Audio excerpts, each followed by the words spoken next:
আজকে ফ্যাসিস্টরা যে কোনো ধরনের মানে ঘটনার মধ্যেই ঢুকে পড়ার চেষ্টা করছে, সেটা শিক্ষার্থীদের কেন্দ্র করে কোনো সমস্যা হোক কিংবা অন্য কোনো আন্দোলনের জায়গা হোক, নানাভাবে তারা এই ধরনের ঘটনার মধ্যে ঢোকার চেষ্টা করছে।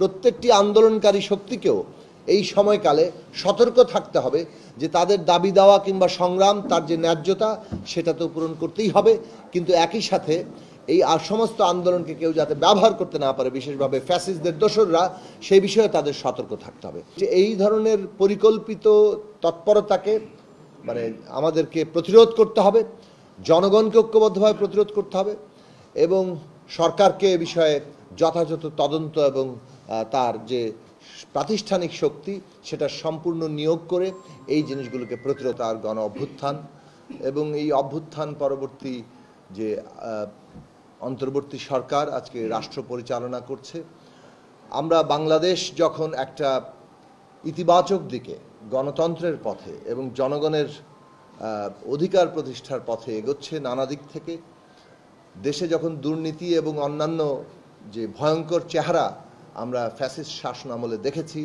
সেগুলো যখন রাশ টেনে ধরা হয়েছে, আর্থিক যে সংকট সেগুলো রাশ যখন টেনে ধরা হচ্ছে, যখন নানাভাবেই সরকার এবং দেশের ফ্যাসিবাদ বিরোধী শক্তিসমূহ দেশের গণতান্ত্রিক অগ্রযাত্রায় এবং কাঠামোগতভাবে বাংলাদেশ রাষ্ট্রের একটা রূপান্তরের জন্য কাজ করছে, সংস্কার কমিশনগুলো কাজ করছে, তখন আমরা দেখছি যে পতিত ফ্যাসিস্ট শক্তি এবং তার দেশি বিদেশি দোসররা তারা নানাভাবে এই অবস্থাকে ব্যাহত করার চেষ্টা করছে।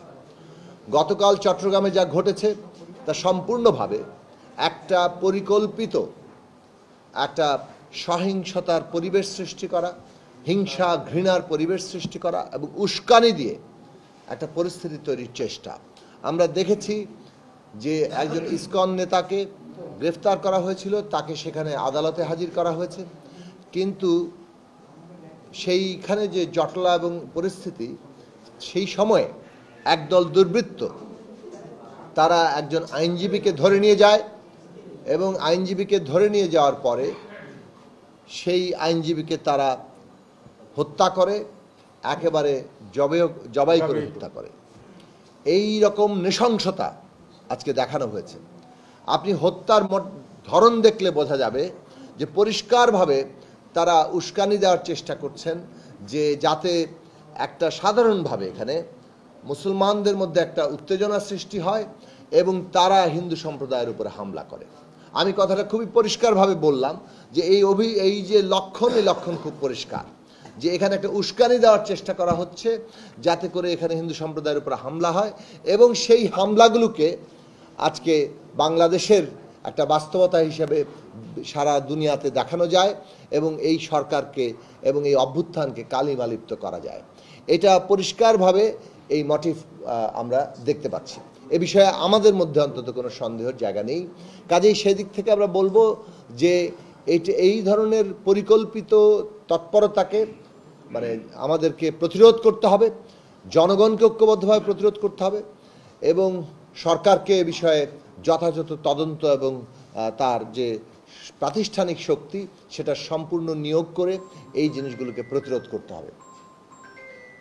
আমরা বাংলাদেশের জনগণের প্রতি আহ্বান জানাই, বিশেষভাবে যারা এই বিগত অভ্যুত্থানের অংশীদার, শিক্ষার্থীরা, রাজনৈতিক দলসমূহ, শ্রেণী পেশার অংশীজন এবং দেশের সবগুলো প্রতিষ্ঠানের মানুষেরা যারা একটা ফ্যাসিস্ট সরকারকে হঠাতে তার পতন ঘটাতে সহায়তা অংশ নিয়েছেন, আজকে তাদের ঐক্য দরকার এবং রাষ্ট্রের এই রূপান্তরকালীন সময়টাতে আরও বেশি করে ঐক্যের প্রয়োজনীয়তা আছে, কেননা নানাভাবে এই রূপান্তরকে, একটা গণতান্ত্রিক পথে যাত্রাকে এরা নস্যাৎ করে দিতে চাইছে।